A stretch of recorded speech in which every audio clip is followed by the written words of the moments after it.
আমাদের চ্যানেলে সম্প্রচারিত বক্তার বক্তব্য নিজস্ব মতামত, এর জন্য চ্যানেল কর্তৃপক্ষ দায়ী নয়। এই চ্যানেলে প্রকাশিত প্রতিটি অনুষ্ঠান কোনোভাবে ক্ষতিকারক বা অবৈধ কার্যকলাপ প্রচার করে না। এখানে সম্প্রচারিত প্রত্যেকটি অনুষ্ঠান শিক্ষামূলক উদ্দেশ্য নিয়েই তৈরি।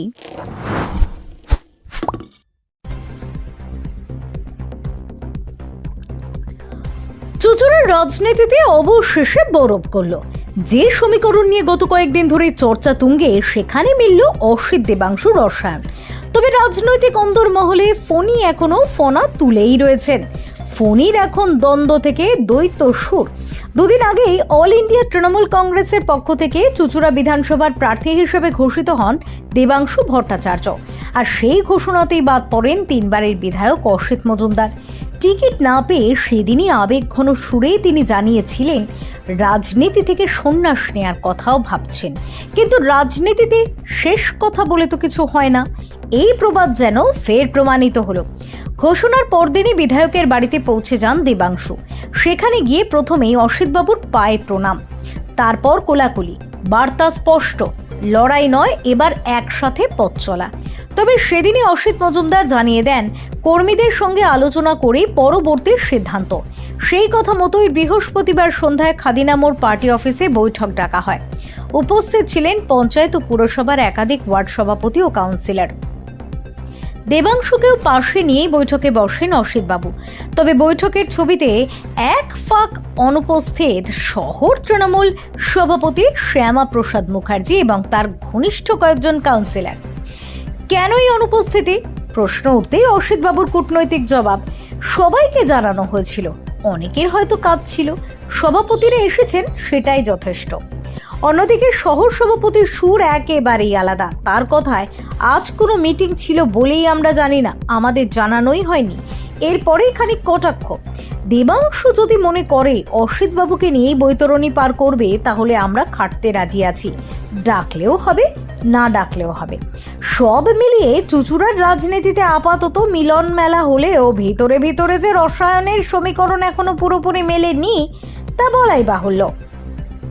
এখন দেখার এই গলানো ডাল সত্যি কতটা জমে, নাকি আবারও উথলে ওঠে নতুন রাজনৈতিক তরকারি। ফেরো রিপোর্ট, কলকাতা মিরর। 7টা গ্রাম পঞ্চায়েতের নেতৃত্ব এবং 30টা ওয়ার্ডের কাউন্সিলর সহ দলের নেতৃত্ব তারা উপস্থিত হয়েছিলেন। আমাদের সর্বভারতীয় তৃণমূল কংগ্রেসের যিনি প্রার্থী দেবাংশু ভট্টাচার্য, তিনিও ছিলেন। আমাদের লড়াই সাম্প্রদায়িক বিজেপি এবং সিপিএম কংগ্রেসের বিরুদ্ধে। আমরা সর্বতভাবে এই লড়াই বিজেপি, কংগ্রেস, সিপিএম সবাইকে সমান শত্রু ভেবে এ লড়াই আমরা লড়ব। এবং যে পঞ্চায়েতের আমাদের সেটআপ আছে, যে পৌরসভার সেটআপ আছে, সেই সেটআপই নির্বাচনের কাজ পরিচালনা করবে। আমরা 2-4 দিনের মধ্যে সমস্ত দেয়াল লেখার কাজ সম্পূর্ণ করব এবং আমরা কোথায় কিভাবে নির্বাচনী সভা, নির্বাচনী মিছিল, নির্বাচনী প্রচার করব, আগামীকাল দেবাংশু এবং আমি আমার বাড়িতে বসে সেটা তৈরি করব।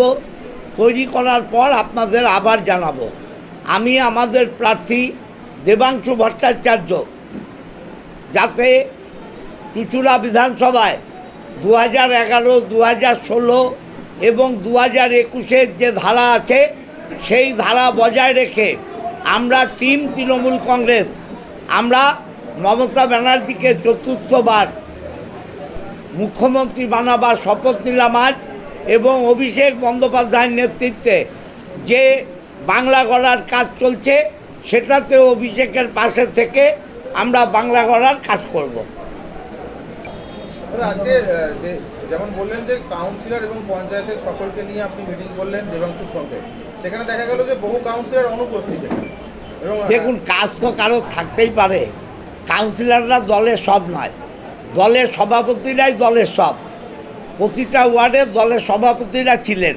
আর কারোর কাজ থাকলে অ্যাবসেন্ট তো হতেই পারেন। আজকে সকাল 9টার পর মিটিং ডেকেছি, এটা কোনো ব্যাপার নয়। দল বানায় কাউন্সিলর, কাউন্সিলর দল বানায় না। আপনাদের মুশকিল হচ্ছে রিপোর্টারদের এইটা, দল কাউন্সিলর বানায়, ঠিক আছে? কাউন্সিলর দল বানায় না। সেখানে শহরের সভাপতিকেও তো দেখা গেল না, কে? শহরের সভাপতিকেও তো দেখা গেল না। কাজ থাকতে পারে ভাই, কাজ থাকতে পারে কারো কোনো। যার জন্যে প্রচারের জন্যে যে প্রার্থীর দরকার ছিল সেই প্রার্থী তো ছিলেন, আপনারা দেখলেন তো, তাদের কি জানানো হয়েছিল তারা আসেনি? সবাইকে জানানো হয়েছে। পরবর্তী দিনে প্রচারে কি তাদের একসাথে দেখা যাবে আপনাদের সাথে? আপনারা এই ছোটো ছোটো ব্যাপার বলেন না, হ্যাঁ, কুয়োর ব্যাংকদের কি হবে না হবে আমি জানি না, হ্যাঁ, মশা মারতে ভাঙাগুলো না কি বলে, দলের কর্মীরাই সব, দলের কর্মীরা শেষ কথা বলবে। আপনি তো সব কিছু দলের সভাপতিরা সব কিছু, তো আবার বলছি ওয়ার্ডের দলের সভাপতি, দলের কর্মী, তারাই সব কিছু। দাদা প্রথম দিন যেদিনকে প্রার্থী সব বলবেন না, এরা বিজেপির দালাল। তাহলে কি দলের একাংশ বিজেপির দালাল? দল কেউ করে না, দল করা লোকেরা এসব করে না, যারা দল না করে তারা এসব করে। তারা বলছে যে আমরা উচ্ছ্বাস করেছিলাম, তাহলে আমরা বিজেপি কর্মী যদি হই, তাহলে যখন পৌরপ্রধান চেঞ্জ হয়েছিল যারা উচ্ছ্বাস করেছিল তারাও বিজেপি কর্মী। দেখুন, এসব ঘাটবেন না, ঘাটতে গেলে অনেক গন্ধ বেরোবে। দল এখন জেতার জন্যে লক্ষ্যে লড়াই করবে, দল জেতার লক্ষ্যে যেটা করার করবে। Thank you. আমি আপনাকে বলছি, আমরা জেতার লক্ষ্যে লড়ছি, যারা তৃণমূল করবে সবাই ঐক্যবদ্ধভাবে কাজ করবে। যারা বিরোধিতা সম্ভব, যারা তৃণমূল করবে আমি আপনাদের বলছি, তারা দলের জন্যে কাজ করবে। ওকে, থ্যাংক ইউ। আপনি তৃণমূলটা করছেন? তৃণমূল করছি বলেই তো আপনাদের ডেকেছি। তৃণমূলের আমি বলেছিলাম, বাট অভিষেক বন্দ্যোপাধ্যায়ের সাথে আমার কথা হবার পর আমার যে ব্যথা ছিল সে ব্যথা অভিষেককে জানিয়েছি, এবং তিনি বলেছেন দলকে সর্বশক্তি নিয়োগ করে কাজ করতে, তাই করছি। অভিষেক আমার নেতা মলমে ব্যথা উপশম হবে। না, এটা আমার ঘরের কথা আপনাকে বলবো না, আমার ঘরের কথা আপনাদের বলবো না। নির্বাচন পর্যন্ত না নির্বাচনের পরেও থাকবে? দল যতদিন থাকবে ততদিন থাকবে, মানে আপনাকে কাজ করে বলে অবশ্যই। চলো, সাংসদের শোনা নেই কেন আপনার? দল একটাই, তার নাম তৃণমূল কংগ্রেস, নেত্রী একটাই, তার নাম মমতা ব্যানার্জি, আর নেতা একটা, তার নাম অভিষেক ব্যানার্জি। অন্য কোনো সংসদ, এমএলএ, অমুক তমুক, এদের কোনো মূল্য নেই, দলটাই সব। দেখা যাচ্ছে গোষ্ঠীদ্বন্দ্বের কোনো ব্যাপার নেই। আপনাদের রিপোর্টারদের এই হচ্ছে মুশকিল, খুঁচিয়ে ঘা করা। দল এক জায়গা আছে, একসাথে চলবে, একসাথে লড়বে, বিজেপিকে হারাবে। প্রচুর কাউন্সিলর তারা এসেছিলেন, সভাপতিরা এসেছিলেন, কিন্তু আপনাকে এবং বেশ কিছু রচনা যাদের অনুগামী রয়েছে তাদেরকে দেখা গেল না, কেন? আজকে মিটিং হয়েছে আমি তো জানি না, কোনো মিটিং ছিল বলে আমার জানা নেই। তা আমি যেটা জানি, এর আগের দিন দেবাংশু যেদিন ছিলেন সেদিন কি বলেছেন, আমি পার্টি করবো না নাকি হ্যাঁ তোর অভিমানে বলেছিল হয়তো। তা তারপরের দিন আমায় ফোন করেছিল বিধায়ক, সেটা রেকর্ড আছে। বললো ফোনে, আমি তো আর দল করছি না, এবার আমার বাড়ি আসিস, তোর সঙ্গে তো আমার ব্যক্তিগত সম্পর্ক। আমরা দাদা মাথা গরম করছো কেন, যে ক্যান্ডিডেট তাকে জেতাতে হবে। তখন বললো রাজনীতিতে কথা বললে আমার সঙ্গে কথা বলবি না। তুই ঝন্টু, যদু আর নয়নমণি যা করলি চুমুর মানুষ মনে রাখবে। আমি আর কথা না বাড়িয়ে বন্ধ করে দিলাম। তপনদা কি চাইছে আমি জানি না। আর আমাদের এখানে যে ক্যান্ডিডেট তপনদার সঙ্গে গেছে, কথা বলেছে, আমাদের ক্যান্ডিডেট খুব বিচক্ষণ। সে যদি বোঝে যে অসিত মজুমদারকে নিয়ে তার বৈতরণী পার হয়ে যাবে, আমাদের কোনো আপত্তি নেই। মমতা ব্যানার্জির ক্যান্ডিডেট দেবাংশু। দেবাংশু যদি আমাদের কাছে নাও আসে আমাদের কোনো দুঃখ নেই, কারণ আমরা জানি মমতা ব্যানার্জি যে ক্যান্ডিডেট, আর এটা যেহেতু হেডকোয়ার্টারের সিট, এই সিটটা আমাদের বার করতেই হবে। আপনি জানেন বোধহয় গতকাল আমরাও মিটিং করেছি, আর আমি এরকম হুটপাট প্রেস করিও না। আমি সেখানে ছেলেদের একটাই কথা বলেছি, এই সিটটা বার করার জন্যে যে যেরকমভাবে পরিশ্রম করে বার করতে পারো বার করো। সমস্ত যেভাবে 14টা ওয়ার্ড হার আছে, 14টা ওয়ার্ডকে আমায় প্লাস করে নিয়ে যেতে হবে। আমি কালকে ছেলেদের দেয়াল রং করা, লেখার জন্য কিছু কিছু পয়সা দিয়েছি। আমার 30টা যাদের প্রেসিডেন্ট করেছিলাম সেই লিস্টটা জানেন আপনাদের আটকানো আছে। যদি কোনো রকম আমাদের এখানে যিনি ক্যান্ডিডেট হয়েছেন অসিত মজুমদার, আজও আপনার মুখে শুনছি বলেছে কাল ওর বাড়িতে আসছে, ও যেটা করে দেবে সেটাই সে সেইভাবে চলুক, আমাদের আপত্তি নেই। বরঞ্চ যদি পারে আমাদেরকে কমিশনার বা থেকে আমাদের সরিয়ে দিক, কারণ আমরা দায়িত্ব নিয়ে থাকব আর কেউ ডুবিয়ে দেবে, পরে দোষারোপটা আমাদের ঘাড়ে আসবে, এটা আমরা নিতে চাইছি না। আমরা চাই 30টা ওয়ার্ডেই ভালো রেজাল্ট হোক। এতদিন তো আমরা দায়িত্বে ছিলাম না, 30টা ওয়ার্ডের মধ্যে 14টা ওয়ার্ড হারলো কেন, সেই কৈফিয়ত দিতে হবে না? আজকে 7টা পঞ্চায়েতের মধ্যে 5টাই হারলো কেন, কৈফিয়ত দিতে হবে না? আমার মনে হয় কোনো মানুষের লজ্জা ঘেন্না থাকলে বড় বড় কথা বলতাম না, কাজে প্রমাণ করে দিয়ে দেখাতাম যে আমি একটা সিট ও 14টা সিটে হারছিল, আমি 15টা সিটে জিতিয়ে 14টা থেকে 12টাই নিয়ে গেলাম, তবু একটু বলার মুখ থাকতো। আজকে বলছে শাখা সংগঠনের সবাইকে বলেছে, আপনার মুখে শুনলাম, সত্যি বলছি আমাদের কিছু বলেনি এখনো। আর ইলেকশনের মুখে যদি ডাকে আমরা সমস্ত কাউন্সিলররা সবাই একত্রিত হয়ে, তবে আর বিধায়কের ডাকে আমরা যাব না। বিধায়কের ডাকে, বিধায়ক যদি ওই খাদান মোড়ে পার্টি অফিসে ডাকে আমরা যাব না। যদি এমপি ডাকে, এখানে ক্যান্ডিডেট ডাকে, আমরা যাব নিশ্চয়ই, তবে বিধায়ক ডাকে আমরা যাব না। বিধায়ক দিনে রাতে আমাদেরকে সব সময় খারাপ ব্যবহার করেছে। আমি ব্যক্তিগতভাবে এই যদি কেউ বোম ফাটিয়ে থাকে, কেউ যদি আবির খেলে থাকে, চরম বিরুদ্ধে আমি চরম বিরুদ্ধে। কারণ আবির খেলবো তখনই, আমি বোম ফাটাবো তখনই মমতা ব্যানার্জিকে 4র্থবারের জন্য আমরা মুখ্যমন্ত্রী করব, আর 270টা সিটে আমরা জিতে আসব, তবেই আমরা আবির খেলবো। কোথাও দেবাংশুর সঙ্গে অসিত মজুমদারের মনোমালিন্য হয়েছিল, মিটে গেল, কিন্তু আপনাদের সঙ্গে মনোমালিন্যটা কোনো রকম ভাবে মিটছে না দেখা যাচ্ছে। কার সাথে? বিধায়কের সাথে।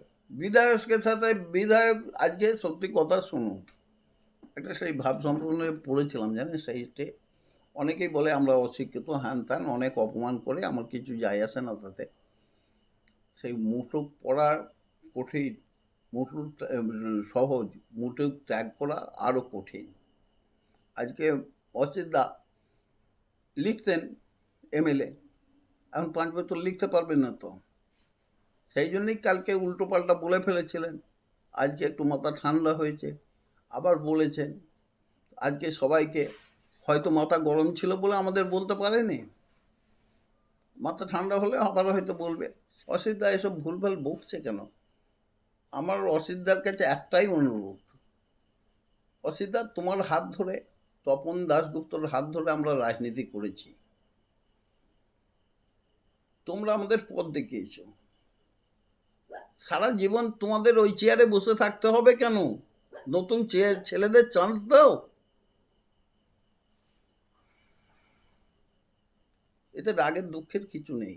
মমতাদি, অভিষেক ব্যানার্জি যেটা করেছে খুব ভালো কাজ করেছে। আর আমাদের এখানে দেবাংশুর যে ক্যান্ডিডেট হয়েছে তার পরিচিতি আছে। আমাদের কাছে এলো গেল কোনো ব্যাপার নয়। আমাদের 30টা ওয়ার্ডের দেয়াল লেখা হচ্ছে, ফ্লেক্স হয়েছে, সব টাঙানো হয়ে গেছে। কবে দেবাংশু আমাদের কাছে আসবে তারপর কাজে নামবো, এই জন্য আমরা বসে নেই। আমরা কাজ যথারীতি আরম্ভ করছি। দেবাংশু যদি 5টা পঞ্চায়েত হার আছে, সেখানে সময় দিয়ে যদি আসতে পারে ভালো, না আসতে পারলে আমরা যেভাবে কাজ করছি সেভাবে করব। এর জন্য দুঃখ করার কিচ্ছু নেই। মমতার ক্যান্ডিডেট, তাকে আমাদের জেতাতে হবে, একটাই লক্ষ্য।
Enjoy a weekend at Vedam, the paradise of peace.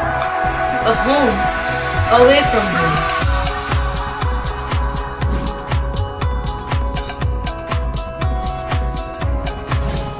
See yourself resonating with the nature.